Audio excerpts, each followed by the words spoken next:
tem que adquirir a substância, você tem que comprar, você tem situação de um grande número de pessoas que passam pelas essas etnias que foram marginalizadas no século XIX, que não conseguem um espaço para estudo, para trabalho, para se manter na sociedade, e descobrem que no tráfico é uma forma de você conseguir supostamente uma rápida forma de ganhar dinheiro. Eu digo rápida forma porque é aquela coisa, chega-se para os garotos 12, 13, 14 anos, e para eles, eu atuando no CAPS, surgiram muitos adolescentes com esse perfil e envolverem-se rapidamente com o tráfico, e ele dizia o seguinte: é muito melhor eu parar de estudar, é muito mais interessante eu ganhar 300 contos numa semana vendendo drogas, do que passar os dias em ouvir aquelas aulas entediantes que não levam a nada. E é aquela situação que a gente sabe que para essa juventude, a ideia de um amanhã é difícil de ser construída. Ou seja, muitos deles, quando se dizia que pense no seu futuro, pense no seu amanhã, eles respondiam: mas não existe um amanhã para mim, eu só tenho aqui agora. Amanhã eu posso estar morto. E é nesse sentido que uma das minhas, posso dizer, missões nessa minha atuação no CAPS é colocar para essa galera mais jovem que sim existe uma possibilidade de pensar um futuro, de se pensar um presente do futuro. Ou seja, o fato de você ter uma construção de um futuro não nega um presente. E eu sempre digo, olha, é necessário você construir o seu presente do futuro. É necessário você construir uma possibilidade de que amanhã você dê continuidade ao que você faz hoje. Por quê? Não é simplesmente você acreditar que vai ter que passar por uma aula entediante para buscar uma mudança de perspectiva, porque eles não têm grandes perspectivas de vida. Então, nesse processo de guerra às drogas, as pessoas que são mais penalizadas são aquelas que estão lá na parte baixa da pirâmide, que não têm possibilidades de construir uma vida sociocultural além daquela marginalidade que é imposta por essa fragilidade desse Estado democrático de direito. Não é necessariamente o usuário que faz com que a violência seja agregada e dita: a violência está ligada ao uso de crack ou de outras drogas. Não é isso.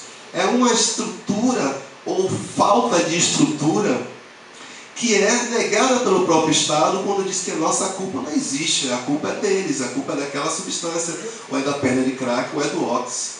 Isso é muito curioso de se pensar, porque atuando nesse CAPS, a grande quantidade de jovens que aparece, muitas vezes, como a Ludmila já havia trazido aqui rapidamente na sua fala, eles não aparecem para tratar o uso abusivo de drogas. Eles vão em busca de abrigo porque estão devendo na boca e estão jurados de morte. Então eles encaram o CAPS como uma espécie de PPCAM, de um espaço de proteção social, porque eles estão com uma situação de... a vida deles está por um fio lá fora. E nós temos uma grande dificuldade de colocar para eles que nós não servimos como abrigo. Mas se a gente pensa que estamos numa rede social, onde você vai encontrar, bem estruturada, uma assistência jurídica, uma assistência social, uma assistência... A própria rede, no sentido da saúde, é muito falha, porque em qualquer instituição em que aparece um usuário de drogas, eles jogam para lá, para o CAPS, imediatamente: olha, isso é problema de vocês, a gente não entende nada disso. Então, nesse aspecto, eu acho que a gente pode entrar ali na nossa exibição. Ali. Você pode adiantar um pouquinho mais adiante, são poucas lâminas que eu coloquei aqui. Pois é, a reforma psiquiátrica é a redução de riscos e danos. Quando aparece um usuário, e prioritariamente éramos voltados ao público infanto-juvenil, crianças e adolescentes, descobrimos que a portaria tinha uma certa dificuldade de ser levada à prática, porque a portaria dizia que temos que atender o usuário que chega por demanda espontânea. Mas se a gente pensar em crianças e adolescentes, eles nunca vão ao CAPS por demanda espontânea. Então vão porque o Conselho Tutelar leva, ou porque a família leva, ou porque qualquer outra instituição leva. Já tínhamos essa grande dificuldade. Ele vai a contragosto, ele vai porque está cumprindo uma medida socioeducativa. Então, nesse aspecto, é muito difícil buscar o que se chama de cura para esse usuário, porque ele está ali apenas porque é obrigado a estar ali.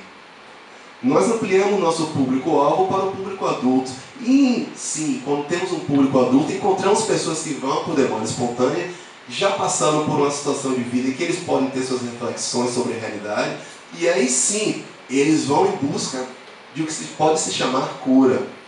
Mas há outros aspectos que a gente encontra no nosso cotidiano que são difíceis de transpor. Por exemplo, quando se fala em redução de danos. Digamos que chega uma família levando um jovem que está usando crack. Olha, se você recebe esse jovem, claramente você vai ouvir: viemos trazê-lo aqui para ser internado. Então nós colocamos a situação no sentido seguinte: vamos trabalhar um projeto terapêutico. Pode ser que haja necessidade ou não de ele ser internado, mas não é a nossa primeira medida. Nosso ponto de vista, esse é a última medida, porque nós não queremos retirá-lo do meio, sabendo que os problemas estão situados nesse meio. A ideia de isolar é muito mais para proteger quem está fora daquela situação do que quem está dentro. É uma forma, pensando na internação compulsória, é muito legal para quem está ali. Olha, livramos daquele problema, ele está lá isolado. Mas isso não vai resolver necessariamente o problema de ninguém. Mas se você coloca isso para o familiar, para o próprio conselho tutelar, para alguma outra instituição ligada à área da justiça, eles vão entender isso como uma certa rejeição a encarar o trabalho duro. Vocês têm que fazer isso, vocês são especialistas. E quando pensamos que nas comunidades terapêuticas especificamente, é onde vai ser levado uma grande parte, a grande maioria desses que serão compulsoriamente internados, eles não têm a mínima estrutura para sustentar um trabalho a médio e longo prazo. O que acontece é que se faz esse isolamento de 8, 9, 10 meses, e geralmente 9 meses tem muito a ver com uma possibilidade de um renascimento. Voltando a esse discurso lá do século XIX, se lá se dizia que havia um vazio em relação à ausência de Deus e a droga estava no lugar, geralmente nas comunidades terapêuticas se tira a droga para colocar um Deus no lugar. Só que um Deus colocado de forma obrigatório aquilo ali. É compulsório. Então a pessoa não tem alternativa de aderir ou não. Ela é obrigada a aderir ou não. E essa é uma forma de violência muito grande constitucionalmente falando, porque você não pode imputar uma religião a uma pessoa sem que ela tenha interesse em seguir esse discurso.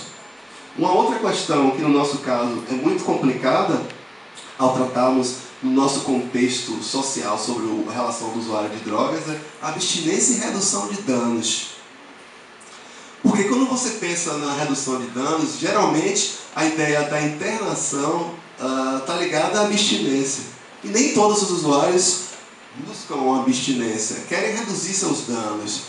Mas se você coloca isso para uma família ou para certas instituições, isso pode não ser muito bem entendido. Então você tem que ter uma certa capacidade de articulação discursiva que não é tão simples, porque para alguns redução de danos é apologia ao uso de drogas. Então, como a rede não nos dá suporte, no CAPS-AD, muitas vezes nós nos encontramos isolados realmente nesse processo. Eu diria que é como eles querem, de certa forma, que trabalhemos como uma instituição total, mas a nossa perspectiva é outra. Então, pensar na reforma psiquiátrica, pensar na redução de danos, é algo que, para fazer um efeito nas representações sociais do cotidiano, vai demorar algum tempo, não é algo de imediato. Esse CAPS existe há 1 ano, mas sabemos que vamos levar muito mais tempo para ter esse feedback com a sociedade. Não é nada simples acreditar que seja uma família, seja uma instituição, poderão assimilar esses novos paradigmas, sendo que a internação compulsória passa supostamente de uma atitude, de uma estratégia repressiva para uma estratégia de saúde, mas ainda utilizando um discurso repressivo, que é não dar a possibilidade no Estado democrático do direito do usuário dizer sim ou não. E aí entra outro aspecto, porque muitos acreditam que necessariamente os usuários são todos dependentes. E há uma grande diferença entre ser usuário e ser dependente.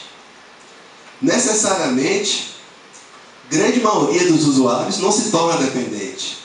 Mas os que chegam com problemas também não são necessariamente dependentes. E aí é que está uma outra questão que é paradoxal. Eu posso dar um exemplo que necessariamente um dependente da substância etílica, do álcool, não é a pessoa que vai ter mais problemas.